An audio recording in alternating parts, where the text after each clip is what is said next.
Okey, hai, bersama dengan Azman Movie. Azman Movie tu jumpa beho yang tenggelam tu. Dia dah nak kena bantu dengan excavator dah. Nampak tak? Dia dah nak kena bantu dengan excavator. Asal saya zoom Okey. Lagi kita tengok daripada jauh ni, nampak macam excavator dah nak tarik dia ataupun nak keluarkan dia daripada kubal lubang yang dia terlekat kat situ. Excavator pun tengok besar juga excavator ni. Mungkin nak tarik, nak selamatkan dia lah ni. Jom kita try pergi tengok lah. Okey. Hampir 2 tahun lah beho ni tenggelam. Akhirnya boleh juga diselamatkan lah dengan excavator kan. Sebab dia lama ni 2 tahun. Sebab dia daripada tahun lepas lagi beho ni terlekat. Sampailah ke tahun ni dia lekat. Dia boleh nak selamatkan dah dengan excavator yang nak bantu dia ni. Jadi kita try tengok bagi dekat lagi lah.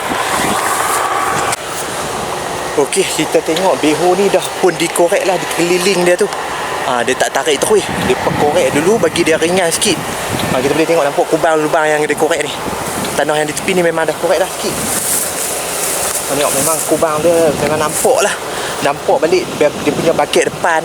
Nampak balik dia punya tayar depan, nampak balik lah. Tayar depan pun nampak balik.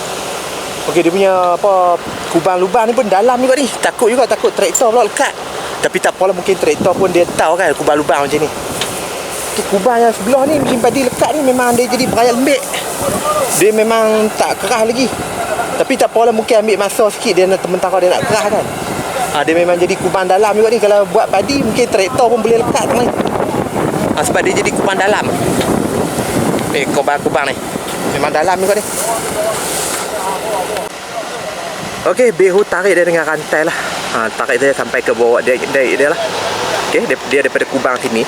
Dia daripada kubang sini kan. Dia bawa naik dah. Dah nampak balik dah beho ni.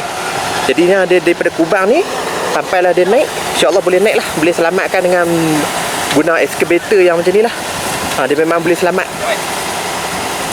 Benda-benda macam ni dia sangat mencabar lah. Sebab dia jentera berat, dia memang berat. Jadi kalau nak bantu dia pun kena buat kajian dulu lah sebelum bantu lah. Tapi tak apa, excavator ni memang besar lah. Bukan kecil-kecil punya excavator, bukan mini punya excavator lah.